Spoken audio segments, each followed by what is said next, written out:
Nathan. What's the most important thing that Jeff Okudah brings to this team? I don't think there's one thing that he brings other than that he's so well-rounded. He helps us day in and day out in a lot of areas. First off, he's a tremendous player, but he takes his job very, very serious. And this is another guy in his third year who's matured to a level where, I mean, you know, a lot of guys on our team look up to him, the way he approaches day in and day out. He's playing at a high level. He's playing with great energy. And just seeing the way he was running the ball after watching the film and throwing his body in there last week goes to show you his buy-in. And I think he's playing at a tremendous level. Right next, front row left, Mitch. Ryan, what does it bring to a defense to have a guy like Chase Young, who that the other team is afraid of, they have to account for on every play? How does that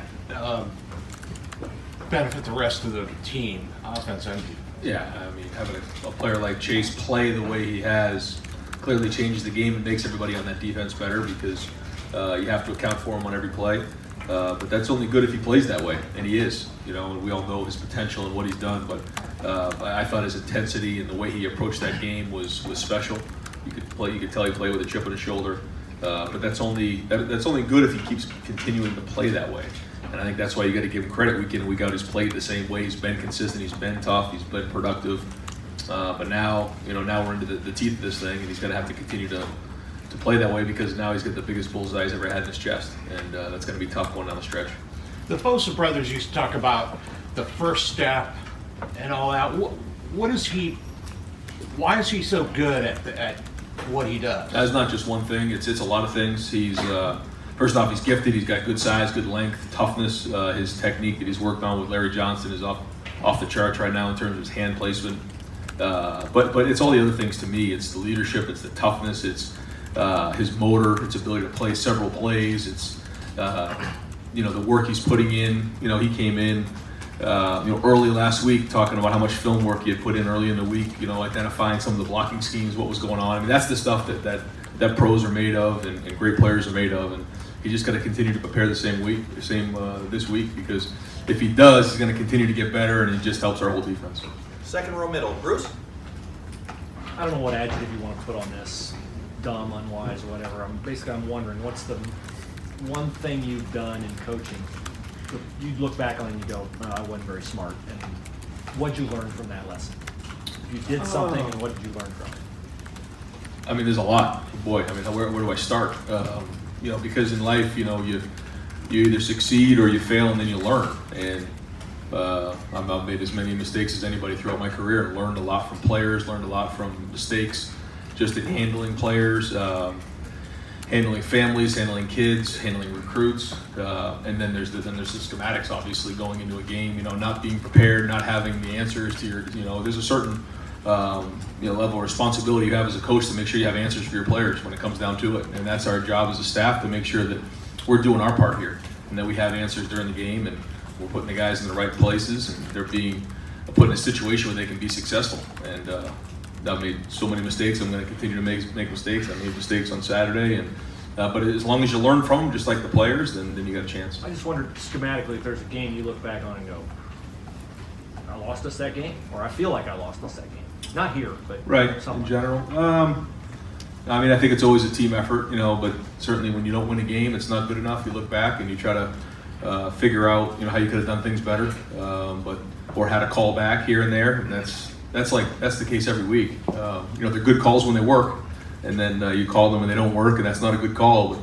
But that's just how it works. But no, I mean, you assess it week in and week out, but it's always a team effort. Whether you're doing well or you're struggling, it's always everybody involved, especially in football, and it's such a team sport. Right in front, Dave. Ryan, you guys are getting a lot of good presses, I'm sure you know.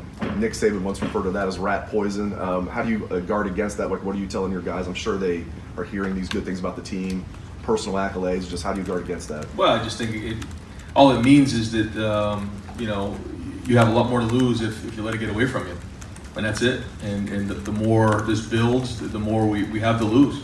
So we're not going to get anxious about that or anything like that. But at the same time, we also know that, we got a bigger bullseye on our chest week in and week out. We have to work harder and harder, and we're more and more invested every week. But you know, I think this has been something we've been talking about for a long time. We expected to be in this situation, and now we have to act accordingly. And what that means is just staying locked in, week out on this game, preparing the same way, playing with the same energy, playing together, taking care of the football, tackling well, playing tough.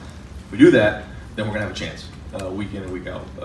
If we don't, then we're going to put ourselves at risk. And that's really what it comes down to. And trying to help, you know, 18, 19, 20-year-old kids understand that this is a great opportunity and that these opportunities don't come around, but, you know, a few times in a lifetime. And you have to capture those moments and what are you willing to sacrifice to go achieve those goals. And so that'll be the things we talk about this week. I want to ask you real quick about running back recruiting. When you look at the lineage of running backs here, from Archie to Zeke, everybody else, Keith Byers, Tim Spencer, everybody, JK, what he's doing.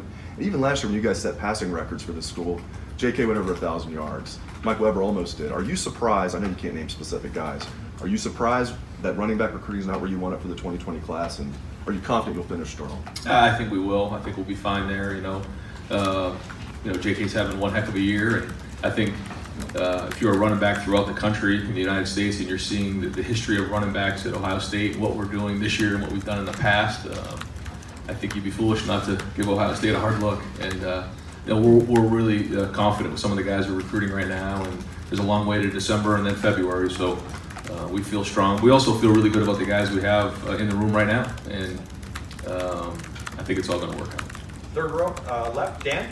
Ryan, Justin obviously got a little banged up on Saturday. You had guys like Thayer and Damon Arnett who are playing through some injuries as well. As you get into this point of the year, do you have to be careful about managing the amount of reps for those guys to make sure they stay healthy for the home stretch? We always do. We always really take the amount of reps serious and really handle that. It's very sensitive, and so that's one of the things we have to make sure we're doing a good job of down the stretch as well. But injuries are part of the game. This time of year, guys are going to be banged around, and it's a tough game. And so we certainly won't be foolish with that, though. We'll make sure that we really think through every rep and make sure that we're putting the guys in the right situations, the reps that they need to practice, because they can't get into bad habits either. And one of the reasons why I think we've been playing so well is we're practicing so hard, and we have to continue to do that. But to your point, as it gets later in the season, we've got to be smart. You've had the opportunity in just about every game this year to get some of those second-team guys into the game at one point or another. How valuable is that coming into the home stretch, that those guys have had the opportunity to play in almost every game? I think it's really important because I think you know what you have with some of those guys, where you could be at this point of the year, you know, a guy goes down or a guy is out in the game, and you have to put a guy in, you don't even know what you have, you know, and so I think we have a good feeling of where everybody's at in our team. You know, it's almost 3 deep because those guys have got so many reps in games. Far left, Matt.